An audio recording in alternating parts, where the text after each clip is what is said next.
As temperaturas voltaram a cair no sul e em áreas do sudeste e tem chance de geada em algumas cidades. Hora das informações do tempo com Marco Antônio Mendes. Foi possível sentir o frio chegando. Aqui em São Paulo, pelo menos, começou, não vou dizer quente, mas começou agradável. Mas ao longo do dia, a temperatura foi caindo sensivelmente. Marco, boa noite. Oi, Márcio, boa noite para você. Boa noite também para você. Também foi uma queda considerável. Quem saiu de casa sem casaco, agora na volta, realmente se deu mal. Esse frio que está entrando não deve ser assim tão intenso, tão prolongado como foi nesses últimos dias, mas vai deixar as manhãs e as madrugadas bem geladas, Márcio. No sul do Brasil, a quarta-feira até já começou um pouco mais fria que dias anteriores. E aqui no sudeste, mais perto da costa mesmo, as temperaturas foram caindo ao longo do dia. Olha só o que aconteceu nessas duas cidades. Aqui em São Paulo, por exemplo, a temperatura estava 24 graus aqui às 11 horas da manhã, que foi a máxima registrada hoje. Depois ela só foi despencando, chegando aqui aos 17 graus horas depois.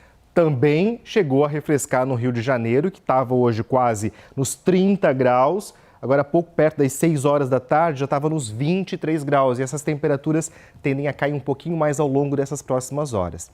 Isso aconteceu por causa da mudança de direção dos ventos. Isso porque tem uma alta pressão polar que está atuando aqui um pouco mais sobre o sul do Brasil, que está deixando o tempo bem seco, bem frio. E tem um ciclone fraco também atuando aqui na costa do sudeste. Esse ciclone aqui está puxando esse ar gelado, deixando o céu relativamente nublado também aqui em boa parte do sudeste.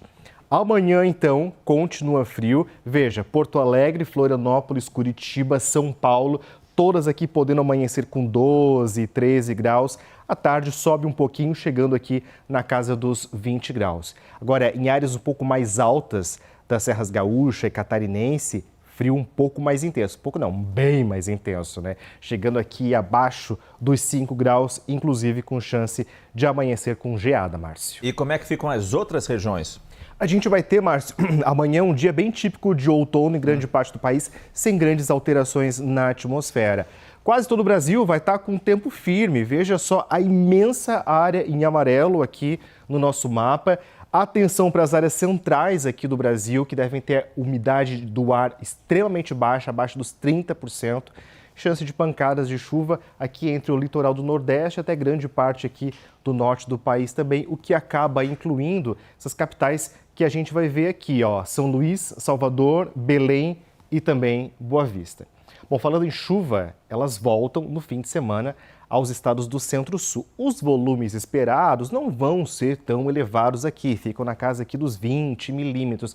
Mas o que chama atenção é que essas chuvas elas podem chegar até algumas áreas, por exemplo, do Centro-Oeste, do norte de Minas Gerais, que são áreas que geralmente não é tão comum chover nessa época do ano, Márcio. É importante a gente ter o Marco Antônio Mendes aqui para falar de algo que impacta o clima, não apenas no Brasil, mas no mundo, que é a preservação do meio ambiente. E aqui no Brasil estamos com boas notícias, né, Marco?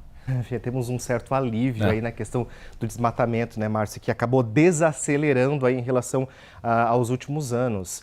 Pela primeira vez em 7 anos, o desmatamento ficou abaixo de 1 milhão de hectares. A gente até consegue observar bem aqui nesses gráficos que a gente vê aqui, ó, começando em 2019, o pior momento, o pico, foi aqui em 2022, com mais de 2 milhões de hectares desmatados.